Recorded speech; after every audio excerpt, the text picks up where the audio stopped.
Women's tennis is still the largest sport by a long shot. However, when it comes to women's and men's tennis, the broadcast rights, a huge part of all the tournaments. And so when we're talking about why are we not equal, and the broadcast business is significantly different. So in Cincinnati, for example, we get 10x for the men's broadcast rights than we get the women's rights. We're blessed with a great owner who cares about tennis, but we needed a partner. So it wasn't just Ben saying, I'm putting in $260 million. We needed the state and the city and the county to say, we'll be your partner and we'll help. It's mind-blowing to me that people don't think there's value in watching someone who's 100 in the world. You should want to watch the top 100 players at what they do. You want more singles players, top singles players playing more doubles. That's what you want to see. From a broadcast perspective, is watching 3-4 hours of a tennis match difficult? Yeah, it is for the new generation. So that's why we all have to work really hard at bringing new viewership. And yes, can we shorten matches? Welcome to Tennis Insider Club. I am Borja Durán, and together with my partner, Caroline Garcia, here is where tennis stories and life conversations intersect. Join us as we uncover the untold personal journeys of the icons of the court. I hope you will enjoy this conversation. For me, it was a real privilege. Before beginning, don't forget to subscribe to our channel so you don't miss our next episodes. Also, it will mean the world to me if you can share this episode with someone you think will enjoy it. Thank you. Bob, thank you so much for being with us today. Our first question is, how did you start with tennis? It's it's interesting because I come from the golf world. So I played golf in college, got started in the golf business, so running events, and fell in love with running events, to be honest, and trying to do things like that. And an opportunity came in Hilton Head Island, South Carolina, where there used to be the old Family Circle Cup back in 1999. I can't believe I'm saying that. Where they needed someone to head up sales. And I've always done sales my whole career. So it was like, okay, that seems easy. Tennis and golf kind of, make sense together.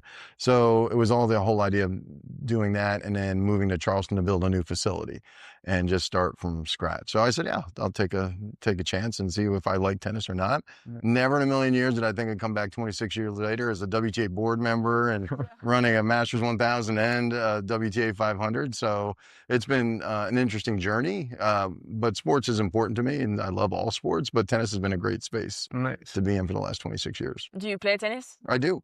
But I'm falling in love with paddle. Yes. Nice. It's good. It's fun. Built the first two courts, first courts in Charleston and the first two courts here in Ohio. Yeah. And I watched you guys play. I saw you playing. And I saw Monfils playing last night. Oh, yeah? Oh, yeah. Oh, we have to play with him. Yeah, Moutet was playing with them. They were all into it. Yeah. It's so much fun. I'm from Spain, so it was like one of the first countries where it got popular. And I remember the first day I played, I was like, I'm not playing tennis ever again. Like it's I think it's for the non-talented tennis players, it's just such a much better sport. Yeah, I agree. So in Charleston, you started working on the sales department, or you were already like tournament director? No, just sales. I hit up all of our sponsorship sales. So once moving from Hilton Head to Charleston, someone had to go build relationships, make sure from a corporate perspective, we had the right conversation, gain the support we needed to raise money. That's cool. Yeah. I've never been in Charleston, but every time people are in Miami asking if you're going to Charleston, everyone has like super good feedback about it. Like everyone's like, I love the tournament. I think so I played, last time I played was a while now, but every time it feels like, as it's a club, also like there is a lot of like family vibe. But you haven't seen the new one. No, I did not. No. This is a new one in Cincinnati. We have a new one in Charleston too. Yes, but it's good vibes. Yeah. It's the same thing we same atmosphere we try and create as a family atmosphere, a comfortable, safe space, a place where players feel at home. It's really important that we try and do that. We've done it really well in Charleston, taking that same vibe here in Cincinnati. Nice. Yeah. And for you to listen to player feedback, it's important, I guess. And what is one more important?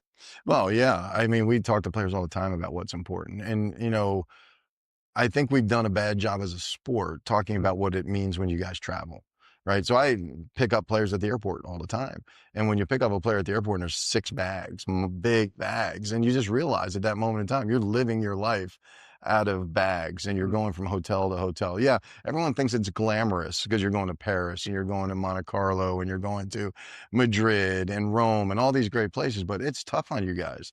And so as a tournament director who's been doing this for a long time, it's like, okay, this has got to be hard. So how do we make it feel better? So the food's got to be better. The transportation better be easy so you don't have to worry about it. Hotels, we want to make sure we can do the best we can on hotels.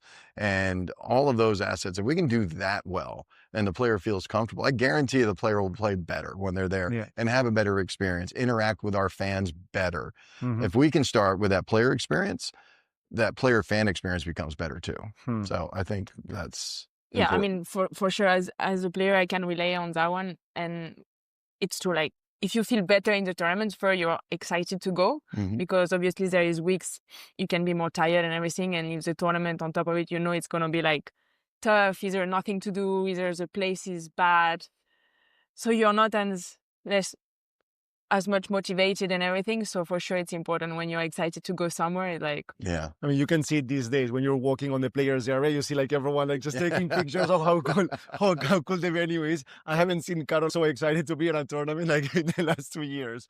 You're like, should I retire or like? I will still do, but especially when you have been on tour for a very long time, it's like, when you discover a new place, you're like, wow, this is so nice, Yeah. I mean, unfortunately, like most of the tournaments are not as cool as this one. Yeah. But it's what's been fun for us to see the experience. Like we're seeing players play paddle. We're seeing players play pickleball. Yeah. They're playing.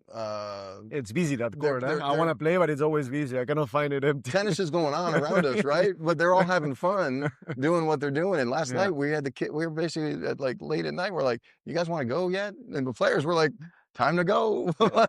But when we were building this, it was like, okay, we know we're trying to create a better hotel experience, but it's not perfect in Cincy. We understand that. Yeah. But how do we build a better experience on site so we maybe lessen that impact? Yeah. So if a player feels really comfortable here, and if you're in a rain delay and you're like, what do? Do you go back to the hotel? No, you can hang here. You'll be comfortable here. You'll feel at home here. And if we can do that really well, it makes everything a little bit better. Yeah, it's true. Your coach, like, it's starting to stay all day here. Like after practice, we're going back to the hotel to have some rest. Like I'm staying here until and it's true. Like we just got stuck with him. He was so excited. Like I had a acai bowl, and I was like, I'm going to fitness. Well, that was our goal in building it. How did you make that decision? Like, you did a 260 million investment, right? How do you come like with the idea that you have to do because it's a big bet at the end, not to invest all this money on the making the tournament? How was like all this process and decision making? Right, we're blessed with a great owner who cares about tennis. He really does. And he and his wife Kelly, they have a daughter obviously who's playing and doing well, but it's meant a lot to his family and what it means for him. So when he started getting involved in tennis and he has the means to make an impact, he wanted to have an impact and say, okay, we can do better. And if we can do better, maybe others will notice that and do better. So we have a blessing of Ben Navarro and Kelly Navarro giving us a lot of freedom to do all of those things to make it a better experience for everybody. And they understand, right? And they support everything we want to do. There's very rarely a no, because they know it's coming from the place of making it a better experience. So, but we needed a partner. Right. So it wasn't just Ben saying, I'm putting in $260 million. We needed the state and the city and the county to say, okay, we'll be your partner and we'll help. So it's a 50-50 partnership. And this facility now, before this facility would shut down right after tournament, it didn't even really, didn't have play, didn't have tournaments, didn't have anything. It wasn't a real club. No. So we're going to have a year-round facility. We're going to build a junior program. We're going to have membership programs. We're going to do other events. We're going to do collegiate events, junior events. It's going to be fully functional in a place. Now, as much as the players are enjoying this during those 2 weeks, the 3 weeks here, members will be able to enjoy those same spaces and have a great time. We'll build a culture of what I'll call, I'm not going to call it a tennis club, I'm going to call it a racquet club. Okay. Because we're going to do all of these other sports as well. No. In Charleston, you've also using the facility for other stuff, no? Like concerts and live events, no? Yes, and we'll do the same here. Okay. Yeah. Nice. It's important. We were doing 27 concerts in Charleston this year. No. Wow. Yeah. Oh, that's crazy. It may be a great tennis facility, but it's an even better concert facility. I do have to say that. I hate to say it, but it is true. I mean, it seems to be like a new trend in sports, no? Because in Spain, you also saw Real Madrid that did a huge investment on their stadium, and it became like a state-of-the-art like arena for concerts and stuff. And it seems like it's working also from the business perspective. Yeah. Well, if you invest that much in the infrastructure, you want to use it more than just 2 to 3 weeks a year. Yeah. And so if we can do that, we want to do that. Yeah, only with 2 or 3 weeks, you cannot really make profit out of. I mean, you do make profit, but but we can do more, and it's more of a community. And that's the public-private partnership that we have here.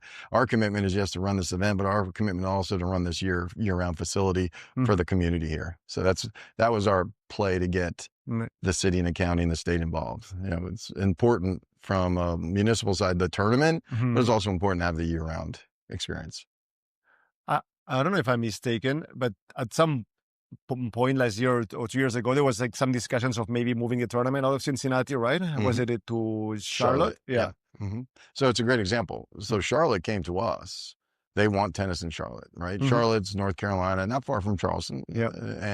But they have a great, really strong tennis community there, and they want an event. So they came to us saying, hey, move that 1,000 here. We'll help build you a new facility. So they're the ones who started with the opportunity to put some investment in from a public perspective of bringing that event here. That helped us here in Ohio. No question about it. Having someone say, hey, we want that. It helped us with the conversations we needed to have with the local community. But we definitely considered it. Yeah. Nice. And changing a bit of topic, like as a tournament director, what are the main differences between running a 500 event versus a Masters? Between only a woman to a 1,000. Yes, true. Yeah. So I go from running an event with, roughly, let's see, 75 to 100 on the women's side, and with PSTs, you're talking 300 people. We have to take care of about 1,500 people here, and that's feeding them, transporting them, housing them, making sure they're all happy. Yeah, that's a big, big difference. And then you're talking about, we're probably the largest WTA 500 from a fan perspective. So we have about 85, 90,000 people who come through our gates. Right. We'll have 250,000 people coming through these gates. So the level of investment, the level of revenue, the level of experience, amount of people is dramatically different. And it's a much, much, much bigger lift. Nice. Yeah, no question. And for example, to prepare for this edition of Cincinnati Open, when do you start to prepare it? As soon as the previous edition finished? Yeah, so we'll send out surveys. We'll get surveys from players. We'll get surveys from fans that tell us what they like, didn't like. The one thing I continue to use is last year our fans told we were kind of scrambling to get things done last year because we put about $15 million into the facility last year, and one of those was practice courts, and we were scrambling to get those done before last year's tournament, and we really didn't build the what I would say the fan experience of practice the way we wanted to. And so they weren't as up close and personal as maybe they'd been in the past, and they told us that. And so now when you go out to see all our practice courts, the new practice courts have permanent seating right on the practice areas, all of that. So we will start to listen to our fans right after the tournament. We'll listen to the players right after the tournament, and then start planning what that looks like. So yeah, it's a year-round planning, and selling is year-round. It doesn't stop. It doesn't stop. You have to finance everything you do here. So we have a ton of partners that are coming in for the tournament that aren't partners yet, but hopefully a couple days after the tournament, we'll get some signatures on lines for 2026 and beyond. In terms of revenue, how much is it coming like from ticket sales, sponsors, broadcasting deals? I don't know if it's public information. It's not. Okay. But but I would say more or less. Yeah. No, it's a good question. So our revenues come from a couple different places. Broadcast is one, ticket sales is two, and partnerships is three. And then I will call merch, food and beverage, ancillaries, right? So you have three big ones, and then a fourth that kind of makes up some of the other room. So when we moved to Cincinnati, number one was broadcast. Number two was ticket sales, and I'm saying in size, and number three was partnerships. Okay. And to be really successful, I feel like you have to have those balanced. And so when I say that, maybe 30%, 30%, 30%, and then 10% is the ancillary stuff. Okay. But the way it was probably more, probably 45, 40, and then partnerships is really low. Okay. And not the place we wanted. So when we acquired it, that was a big push for us. And now I would say tickets is number one, right? Probably a pretty big shot. Partnerships is now number two, and then broadcast is number three. Okay, interesting. And so we did a big push to the local community to say, hey, part of staying here was we needed more support from the local commercial side of things. And that's why we have Procter & Gamble as a partner now. Kroger's a partner now. Okay. Great American. These are all big companies who call Cincinnati home, and they're now our partners because they wanted us to stay. And that was just a 1-year deal last year to get them to get us to be here. But they had such a great experience last year. All of them now signed 3 to 5 year extensions with us because they've really found the value in the event. And so that was important to us. We have to be able to sustain those 3 levels to make this thing go. The tour subsidizes the tournament in any way or not? No. Mm-mm. Is it profitable or? Yes, absolutely. And what about I would say if 250s are barely profitable, no? 250s, you lose money. Tough. So on the WTA side, men's side, no. Men's side, they make money. And unfortunately... Why on WTA you don't make money and ATP yes? Because of ticket sales or? We're going to get into a good conversation. This is good. I don't know if it's going... No, this is the conversation we should have. Yeah. And so, because, women's sports is having this this emergence right now, right? And women's basketball is growing. Women's tennis is still the largest sport by a long shot. Our prize money is far beyond the LPGA, WNBA, things like that. However, when it comes to women's and men's tennis, the broadcast rights, right? It's a big part. It's a huge part of all the tournaments. And so I would sit with players in Charleston when we were talking about what's equitable, why are we not equal, what have you. And the commercial business and the broadcast business is significantly different. So in Cincinnati, for example, the ATP media, we get 10x for the men's broadcast rights than we get the women's rights. 10 times more. 10 times more. Wow. So now when you take that to a 250 level, right? Yeah. It doesn't work.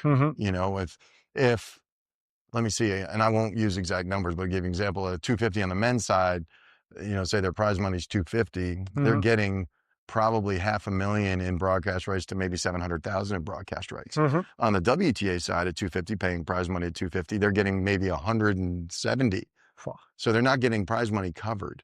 And so it's really hard. You got to find other ways to do. So on the men's side, that's covered. And it's the same thing at the 500 level on the men's side and the 1,000 level on the men's side. It's significantly more. Our fight right now is raising those fees that broadcasters are paying. I'm really happy to see we broke out WTA Ventures to wake up every day and sell our rights.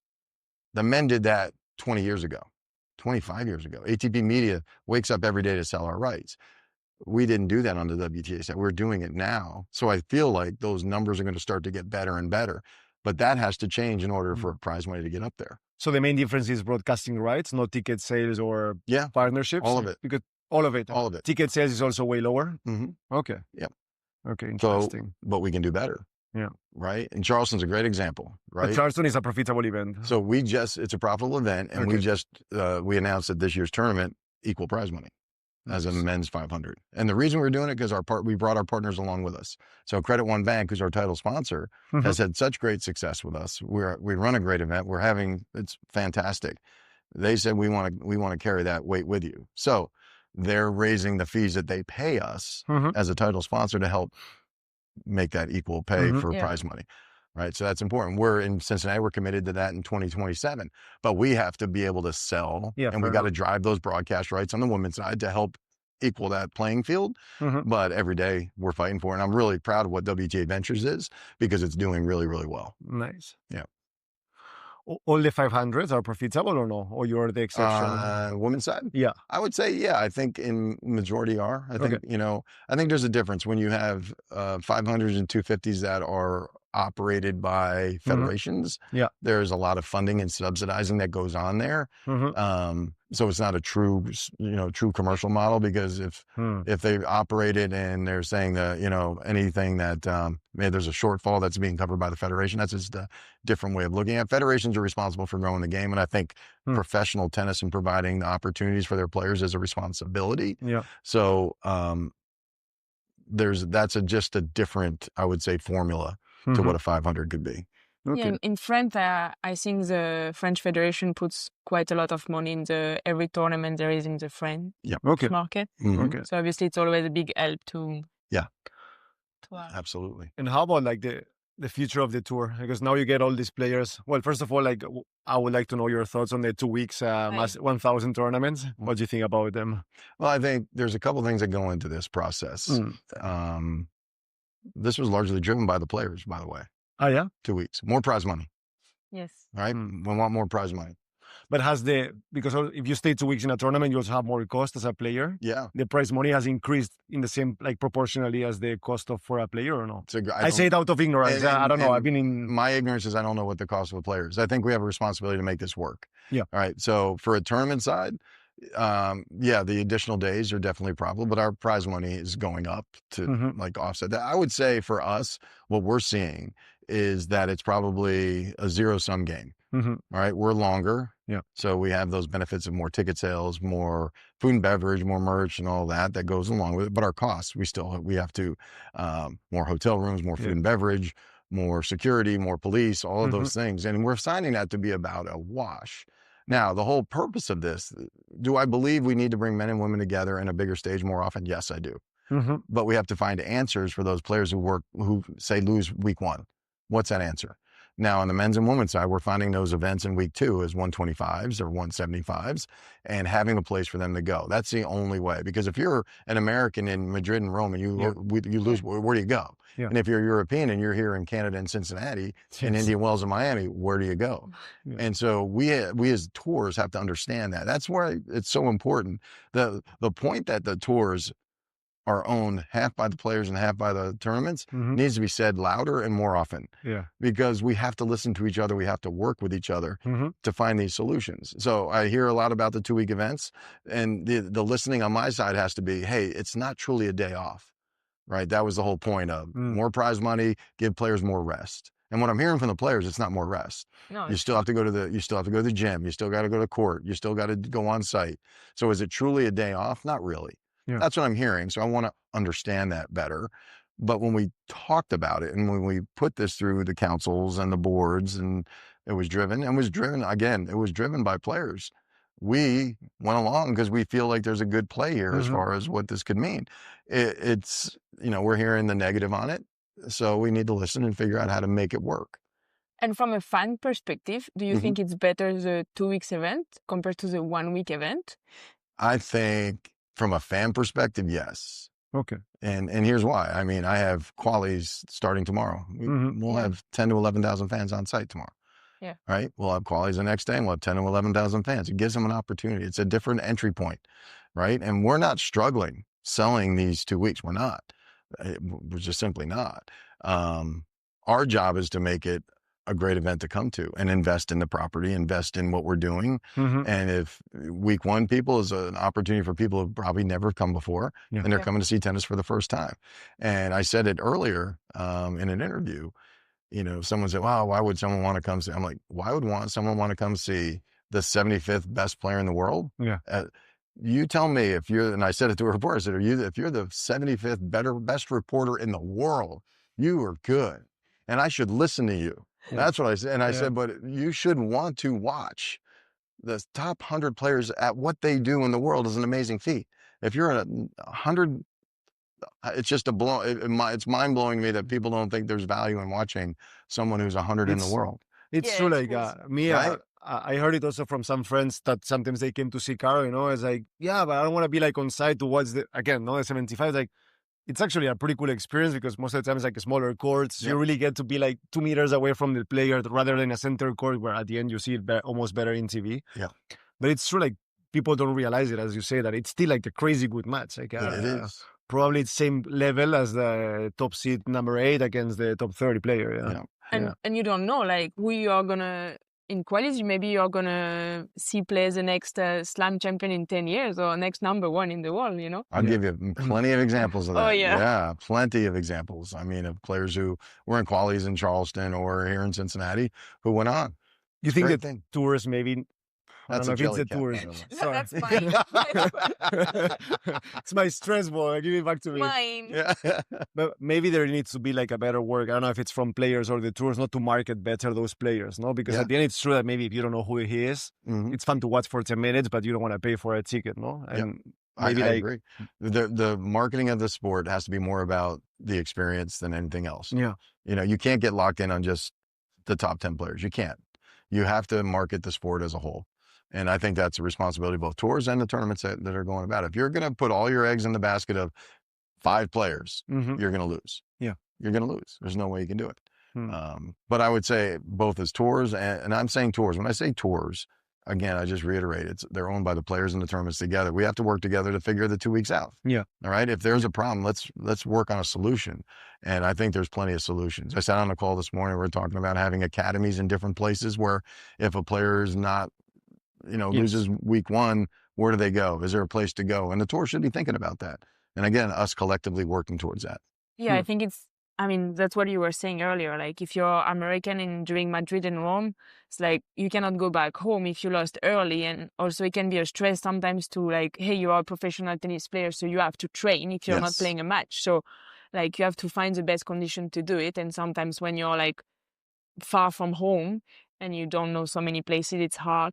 So you have to have someone helping That's you. why you're also like sometimes scared of signing up for Charleston, because like, what if I lose the first round in Miami? What do I do after? Yeah. Absolutely. I know. Trust me, I know what players they have. They have to make that choice, and that's when I know the choice.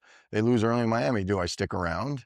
Right, and that's a reason in Charleston we were always ready to take players whenever they wanted. Yeah. If a player wanted to come up in week one of Miami, we're ready. Come play, come practice. We'll help. Yeah. Because I know the decision is, if I lose Miami, I'm just going to go and I get a withdrawal. And I understand that. How about getting like creative? Like it was Indian Wells last year, no? That they did the invitational mixed doubles. So a lot of players who lost early kind of joined the mixed doubles. How about like doing something a bit more like creative, like a mixed doubles on second week, no? For people who are like still out or something like that. Yeah, there's been a lot of things pitched that way about, especially for the 2 weeks about, can we create another level of event in week two? Now the understanding has to be the costs that go along with that. Yes. Yeah, fair enough. So that is, it's like you have to come up with prize money, you have to come up with housing, and and so it's all of these things. The answers are there, but how do you fund it? How do you finance it? And like I said, we're blessed with an ownership group that's really looks out for the player side of things more so than probably most. But it's not an easy answer on that front, but we're always listening and trying to figure out what we can do in those second weeks. Yeah. Do you think like having less tournaments throughout the year would help? Like maybe not the 1000s, but maybe there's no point on now playing too many 250s, 500s for the players. And that's why also they get to the 1000 and they blame it's a 2 weeks tournament. Yeah. But it's like, dude, you were playing the week before in Washington or whatever, Yes. So like maybe you have to be a bit more picky on what you play. I think so. I think there's a balance with tournaments and players, again, understanding that, right? It's hard for us to sit there and we listen to that, right? Yeah. Can't have more. But then when there's off time, what are players going to do? They're going to play exhibition somewhere. Yeah. They're going to go do, and we understand that now, but at the same time, we're like, well, you can't say you're tired or running out of gas if you're playing all these events. Yes. So I think I think we're as tours committed that there's too much already. Right. And I think that we're all looking at plans on how to consolidate that tour. And I think, yes, I will say we have to figure out how the slams and the two tours can work together to build something that's meaningful for the sport. Interesting. What? And especially here in Cincinnati, with all the new renovation and everything, do you want to try to like be part of the wave of making better and better facility and show a new example? Yeah, like push tournaments to get better also. No? Yeah, we definitely want to raise the level of what should be out there because we rising tides lifts all boats is the way we look at it. Yeah. But I think I will look at it from a player perspective to understand what that investment means, right? If a tournament's making that kind of money, it's not just putting money in. There has to be a reason for it. There has to be a commitment on both the player side and the tournament side. And I think that's the ask from us. Hey, we're willing to invest as long as the players are willing to invest with us. And that's their time and their effort and all of those things that go along with that. And I think if we can do that hand in hand, it makes sense. We're big believers in investing in a product. The money will follow, the revenue will follow. And it's proven in Charleston, it's proving up here in Cincinnati. The more we invest in what we're putting on the facilities and the court and everything else, that level of commitment from fans and corporate sponsors follows. But we have to invest on the front end. We're able to do that. Not a lot of tournaments are. And so we're hoping that we can set a tone and really set the example, but we understand what the commercial sides look like, and it has to make sense. You think merging the tours would be wise or not? Yes. Especially from the commercial perspective. Yes. We're close right now on the commercial side. We're really close. It's called Tennis Ventures. We believe, and again, we believe wholeheartedly that bringing our commercial rights together on the men's and women's side, all of the broadcast partners will tell us the same thing. I don't want to go to to go to you to sell or buy the women's rights, and I don't want to go to you to buy the men's rights and treat it. I would rather go to one person and buy your rights together. And guess what? I will pay more for those if they're combined and they're brought together. So we already know that's the case, but through all of our assets that we can bring together, yes, we should be. Now, it's not just the revenue side, but it's also the expense side, right? We have two different entities doing the same thing in the market right now. How do we find cost synergies there too? You know, and so I think the first step for us is getting our commercial rights in order, and that puts us in a much better place as a sport. Yeah, it's true. Merging it also from a business perspective, no, it gets way more like cost efficient, no? Oh yeah, 100%. There's no question about it. And we're close, much closer than we were a year ago. Nice. Yeah. What is this main stopper now for it to happen? Oh my God, there's so many moving pieces in the sport. I mean, there's so many events that have been around for so long, and you know, it's just breaking the old way of thinking. And I think we've broken that finally. So now it's the legal work, because there's so many different entities from you know what the ATP is set up, what the WTA is set up, ATP Media, WTA Ventures. All of these entities have their own businesses. Now, how do we bring those all together under one? And what are the tax implications, the legal implications? That's the tough stuff. Yeah. The tough one was getting everyone to say, yeah, let's raise our hand and be different. And we did. We did that at Wimbledon. That was the first step. Now it's all the pieces that come along with it. Yeah, to try to make everyone work together. Yeah. It's very difficult. Yes, it is. It's absolutely. It's very difficult. Are you worried about the future of the sport? Because you get all these headlines sometimes, no, about like that we're struggling to bring the young people, no, into watching the game. I don't know if it's true or not, but it seems to be everywhere. And at the same time, no, you have like these new kind of movements like UTS or Laver Cup trying to do something different. How do you see like the sport like 5-10 years from now? You think it needs to evolve? I think, well, number one, let's say this: Grand Slams aren't struggling. Masters 1000s aren't struggling. You'll see fans. You'll see a full house here every day. Yeah. Right. And you're seeing that across all the Masters 1000s are doing extremely well. And I do think that's the fact that we're the one sport that has men and women playing under one umbrella. Right. That's the uniqueness. And we're doing well. We're really doing well. The lower levels are struggling. Yeah. So that's where I worry. And I also worry, fans, and what is that, you know, from a broadcast perspective. Is watching 3-4 hours of a tennis match difficult? Yeah, it is for the new generation. So that's why we all have to work really hard on bringing new viewership. And yes, can we shorten matches? Sure we can. Does the serve clock actually do it? I don't know. No. Yeah, right? I don't know. But what I do know, and I'll use the example of baseball, they did a pitch clock. So U.S. baseball, they said they put a clock. You have to pitch, and it just shortened the game by 30 to 40 minutes. And for me as a baseball fan, it was tough for me to stay there and watch a 3 to 3.5 hour match or a game. And now that is shortened to 2.5 hours. That's a distinct difference from what it used to be. And as a fan, I am appreciative of that. So that pitch clock worked. I don't know if it's working in tennis. In tennis, it's not going to be with the serve clock that you're going to win 30, 40 minutes. It's not. You have to remove games out of That's exactly that right. match. Right. Yeah, golden points, like yeah. And that's it, right? It's true. Sometimes to follow the sport as a fan, it's not the easiest. Yeah. Especially if you have a real job, how do you follow matches on a Thursday? Yeah. They're already playing maybe at 2 p.m. If you don't know how long it's going to be, so it's hard to plan your life around the sport. So. Yes, it is. You know, and from an operator, I can have a 41-minute match, and I can have a 2-hour and 41-minute match. And from TV, how do you do that? Yeah. Right? So everything else you can say, this is starting at X. How do you balance? Tennis is X plus whatever, plus whatever, plus whatever. Yeah. You don't know when that second, third, or fourth match is. Yeah. You know, how do you balance the scheduling to keep everyone happy? The TVs, but also the players. Well, players are never happy with scheduling, I think. Yeah, that is one thing I've learned. Players are never happy no matter what I do. But that's okay, right? I try and be fair. On the women's side, it's easy because, you know, as a top player, I'm always going to tell them, you're going to play once at night. You're going to, right? It happens. Yeah. I just find that balance to make sure I treat everybody the same. But everything else, you know, we don't start until 11, so that's okay. It shouldn't be too. And then we have some players who want to play at 11.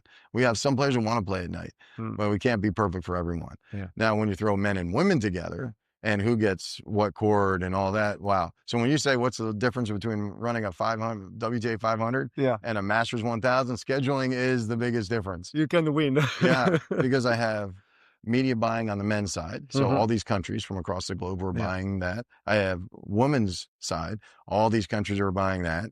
Right. And you have men and women, you want to be equal on stadium court and grandstand court. And then also I'm in the US, so I'm going to try and find balance with the US based players, right? And broadcast. And so when we sit in that scheduling, I'm like ready to go to war, right? Scheduling table is okay. I got 6 people and they all have a position they want. So you get ready to go to war and figure it out. And the ones who get affected the most are the players who aren't in that room, right? So it's tough. Masters 1000 scheduling is probably the most difficult task that I've had, but you find a balance to be fair. And I'm not sure here, but in many places, like on Saturday, it's like women's final, and on Sunday, it's men's final. In slams and in a couple of 1000. What do you think? I like the most product that I can have in a day. So I like having, we talk about in doubles.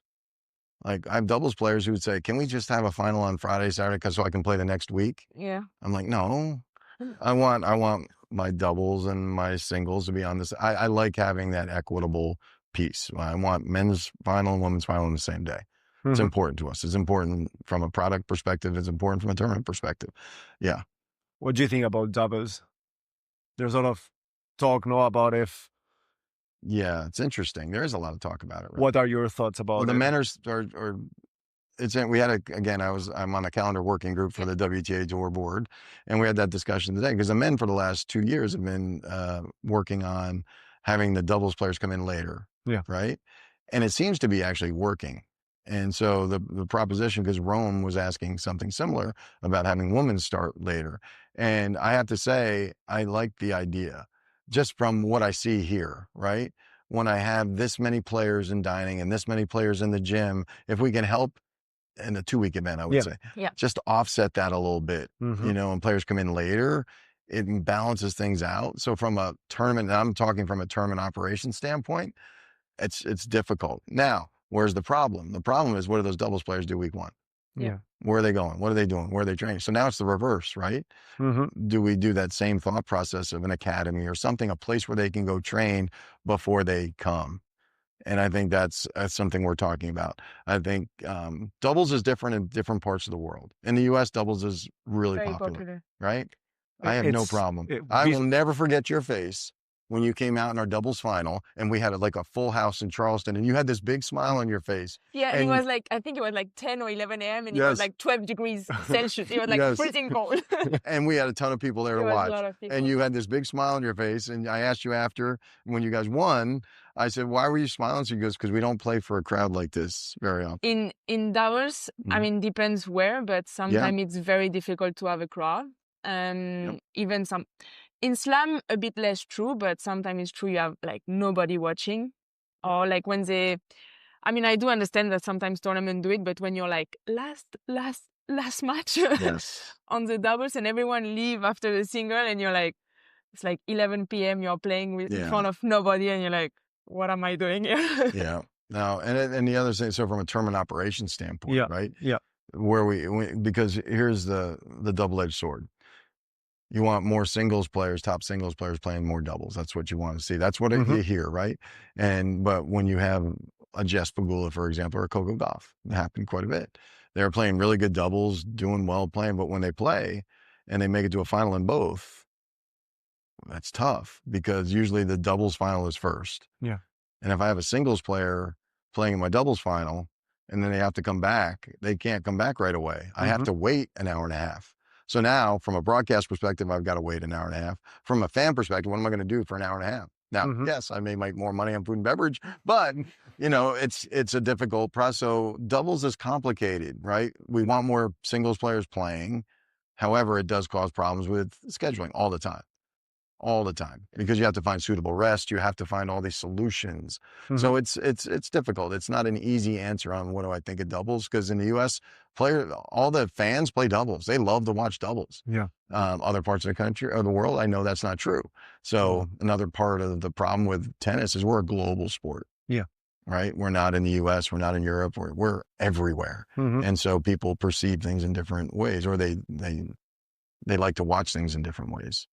So doubles is an interesting dilemma because a lot of asks that aren't easy answers, if that makes sense. Business-wise, I guess it's like not profitable for a tournament to have like the doubles, tournament or competition. Wow, you are asking a tough question. Yes. Yeah, I mean, the men because I get the same dilemma with women, no? Like it's nice, but it cannot be a charity at the end. And if these guys they don't sell, maybe prize money should go to the people. You guys got married, right? Yeah. You're asking the tough questions. It's the questions that they're asking on the double side, on the men's side. They are. They're saying, how much do we spend against doubles as a tour? It's a big number. And are we receiving that same benefit? And I would like to say in the States, we get more benefit than most because people do like to watch doubles here. But it is a challenge, and I understand the challenge. So I applaud the ATP for looking at it and figuring out how do we do better with it. And I urged on a tour call today to do the same, WTA to do the same. We should be looking at the same. And my God, can we not, as two tours, have the same rules, have the same processes, because it would make so many things simple. But I can tell you now, running a Masters 1000, ATP does things this way, WTA does things this way. And it's difficult on people like me who have to deal with both worlds. What about the mixed doubles US Open? What are your thoughts on it? Because people seem to be like super excited about it. Not the doubles specialists, no maybe, but like there seems to be like a lot of hype, and we will see if it works or not. But it's kind of cool to see like the best players in the world like playing together, like a woman and a man. I don't know. I'm excited. Me, when I saw you play... When I see you play in the United Cup, like returning the serve of Zverev, like that's a very I don't know if I would watch it for 10 hours per day, but it's fun.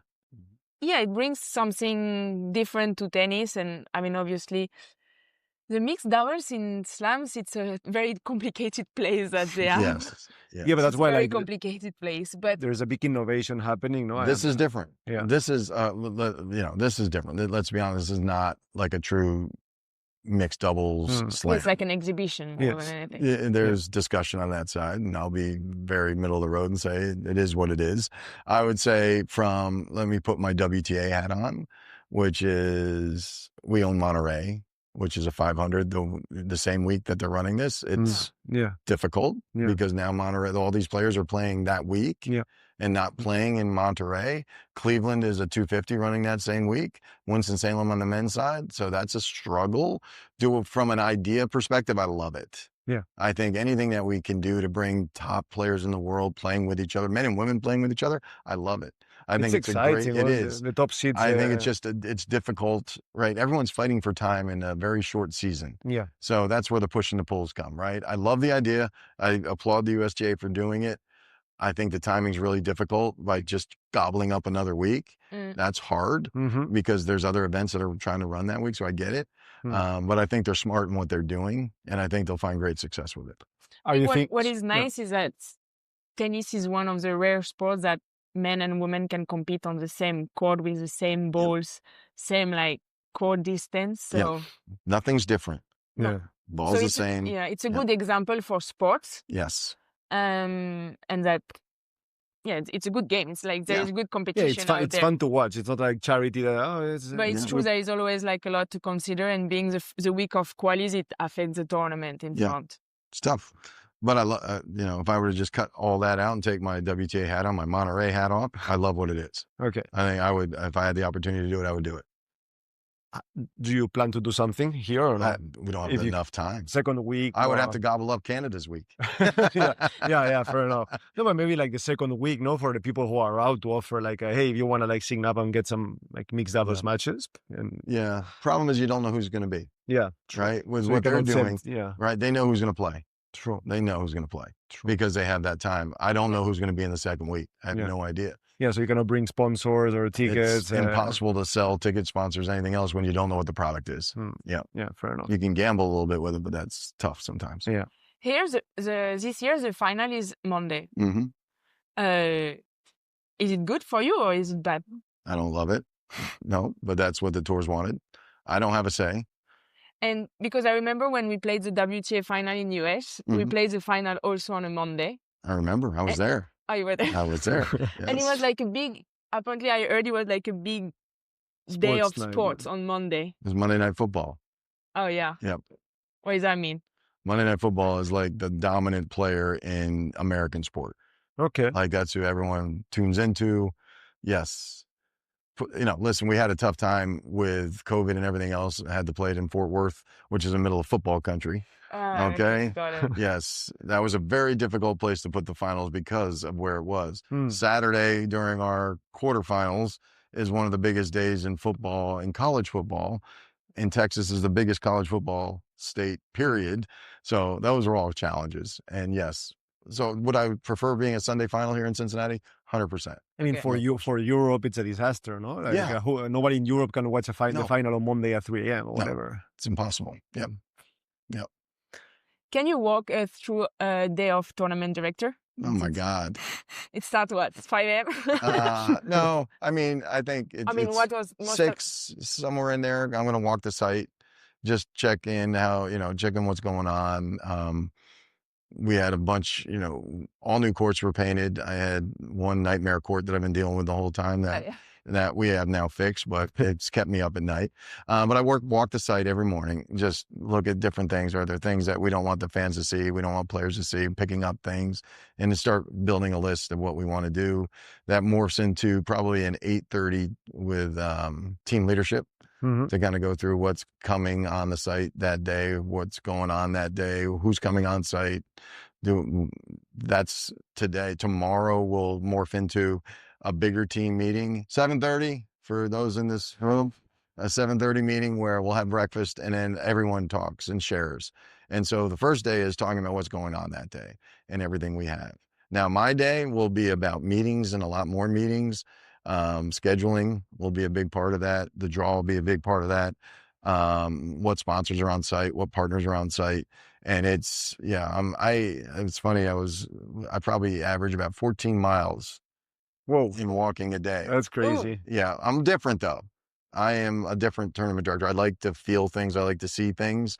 I like to be with people. I like to see what they're reacting to, how they're reacting, how they're using space, how they're interacting. If I'm in my office, I can't see that. I can't feel that. So I'm out and about. So I would say I'm probably different in that regard when it comes to a tournament director.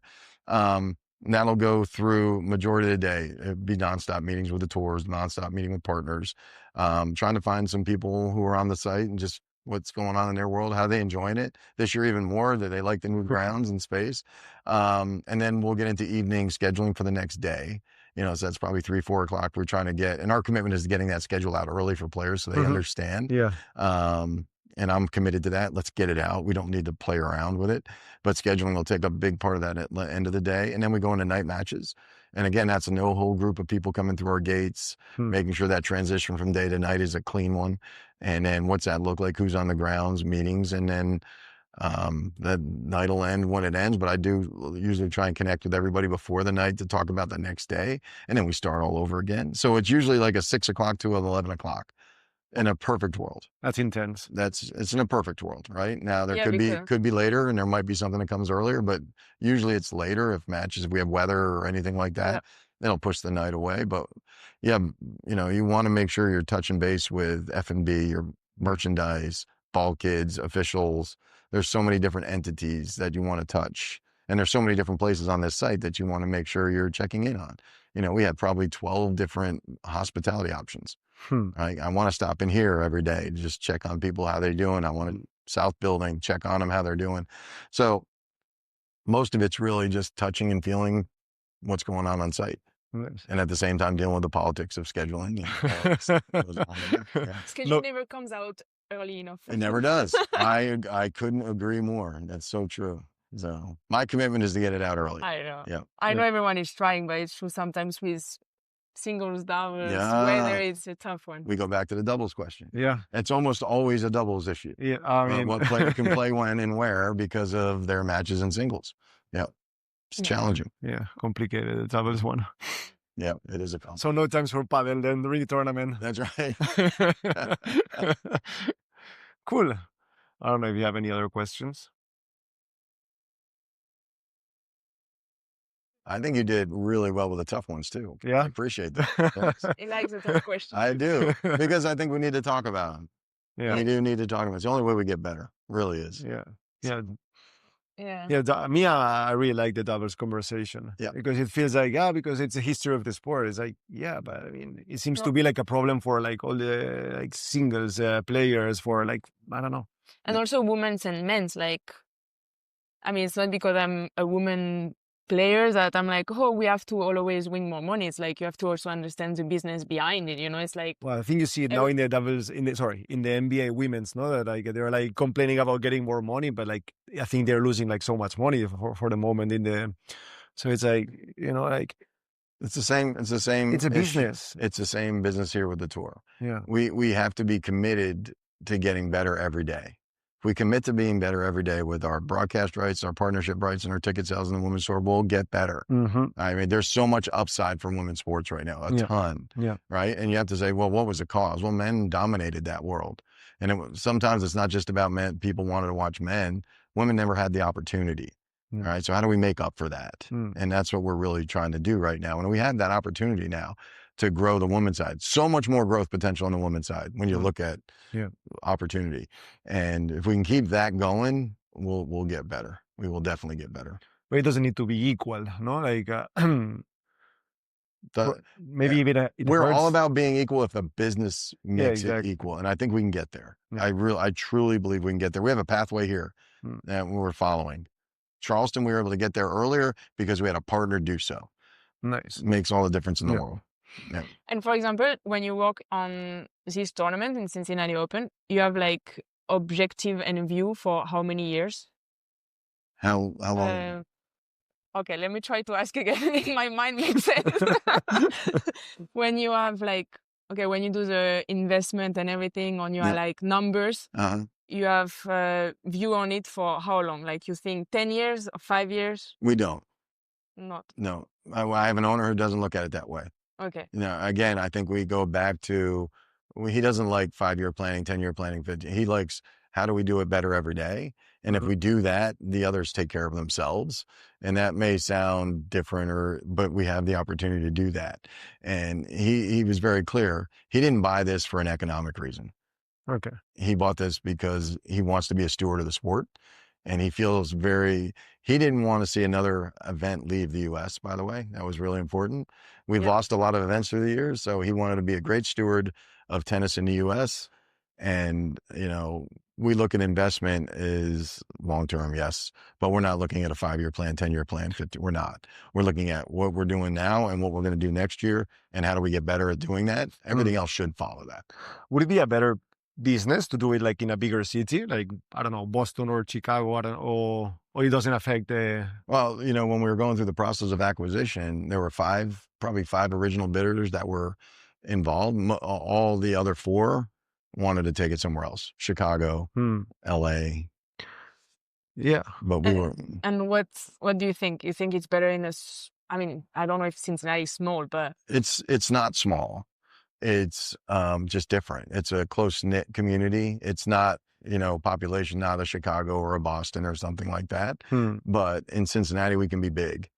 And when I say that, we can be big in Cincinnati. And right now, our fans come from Chicago. Our fans are coming from Dayton, Ohio. They're coming from Columbus, Ohio, Lexington, Kentucky. The Midwest is huge.